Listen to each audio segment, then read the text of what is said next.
آگے آئیں، ڈوبتے لوگوں کو بچائیں۔ پاکستان اور اقوام متحدہ کی دنیا سے مدد کی اپیل۔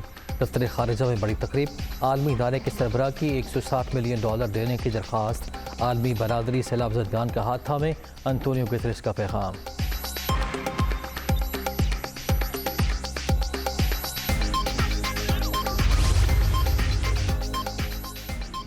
اقوام متحدہ کے سیکریٹری جنرل کا دورہ پاکستان کا فیصلہ۔ 9 ستمبر کو اسلام آباد پہنچیں گے۔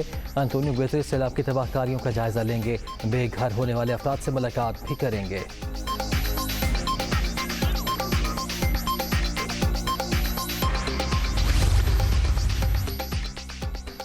رواں برس ہونے والی بارشیں غیر معمولی، 72 اضلاع میں سیلابی صورتحال کا سامنا، 20 لاکھ ایکڑ رقبے پر کھڑی فصلیں تباہ ہو گئیں۔ پاکستان آفت سے تنہا نہیں نمٹ سکتا، عالمی برادری مدد کرے۔ وزیر خارجہ بلاول بھٹو کی اقوام متحدہ کے ریزیڈنٹ کوآرڈینیٹر کے ساتھ نیوز کانفرنس۔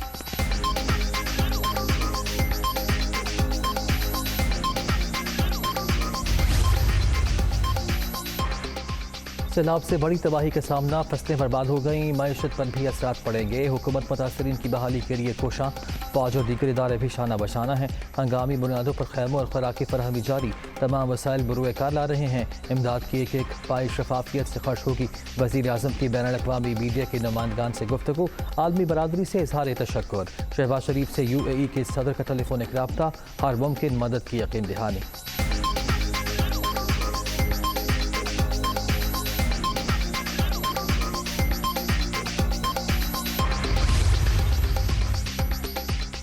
سیلاب سے بہت زیادہ نقصانات کا سامنا، مکمل جائزے اور بحالی میں وقت لگے گا۔ ضلع انتظامیہ اور حکومت سے مل کر سروے کریں گے۔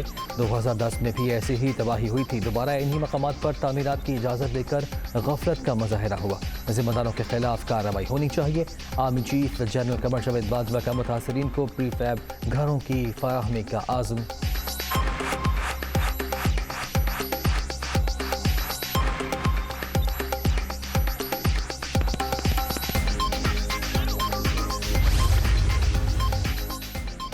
مصیبت میں گھرے ہم وطنوں کی داد رسی، سپاہ سالار سرگرم۔ آرمی چیف کا سباق میں سیلاب زدہ علاقوں کا دورہ، نقصانات کا جائزہ، ریسکیو کیے گئے افراد سے بھی ملاقات۔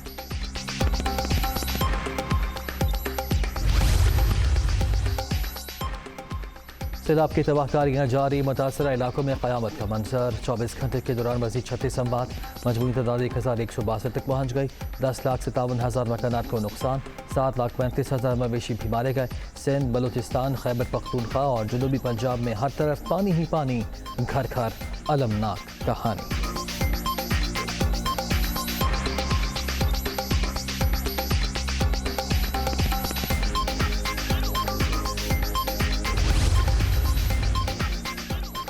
ملک بھر میں سیلاب سے فصلوں کو نقصان، صوبوں سے ابتدائی رپورٹ طلب۔ وزارت نیشنل فوڈ سیکیورٹی نے تخمینہ لگانے کے لیے مراسلات جاری کر دیا۔ بھارت سمیت ہمسایہ ممالک سے سبزیاں درآمد کرنے کی تجویز، ٹماٹر اور پیاز کی درآمد پر لیویز اور ڈیوٹیز میں چھوٹ پر بھی غور۔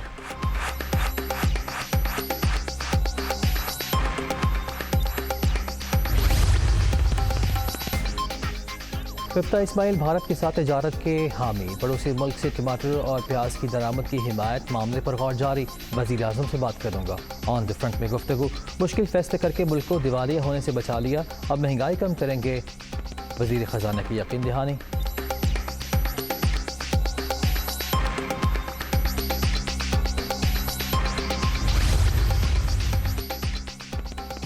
بے گھر ہونے کا دکھ جھیلتے سیلاب زدگان کی امداد، عالمی برادری پیش، ترکیہ سے 7، UAE سے 3 اور چین سے 2 خصوصی طیاروں کی آمد۔ امدادی سامان میں کھانے پینے کی اشیاء، کپڑے، ٹینٹ اور دیگر سامان شامل۔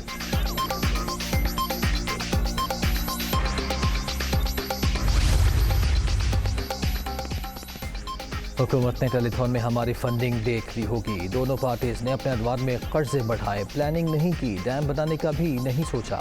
سیلاب کے بعد مہنگائی میں اضافہ ہوگا، عمران خان۔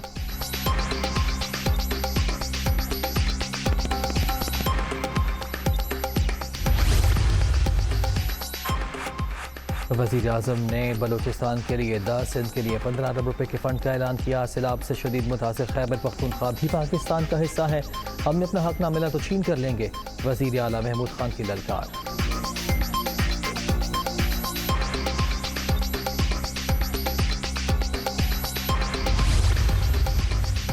توہین عدالت کیس میں عمران خان کی اسلام آباد ہائی کورٹ میں پیشی، پولیس کا خصوصی سیکیورٹی پلان، عدالت میں داخلہ اجازت نامے سے مشروط ہوگا، سٹاف کو محدود نقل و حمل کی اجازت، علاقہ مکینوں کے لیے متبادل راستوں کا انتظام۔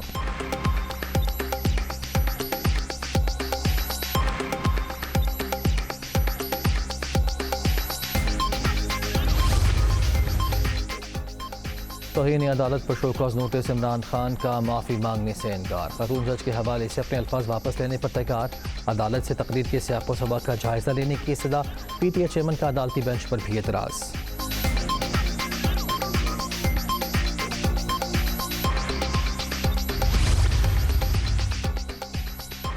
سابق سوویت یونین کے آخری صدر میخائیل گورباچوف انتقال کر گئے۔ 91 سالہ گورباچوف طویل عرصے سے علیل تھے، 1985 سے 1991 تک سوویت یونین پر حکمرانی کی۔